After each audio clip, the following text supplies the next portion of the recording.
Letter W sound, phonics for beginners. It's time for tots.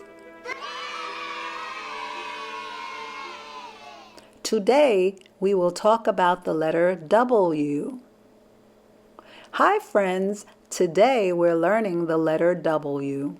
W makes the W sound. Can you say it with me? W.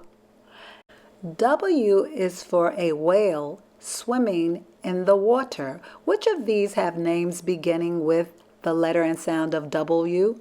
Water whale.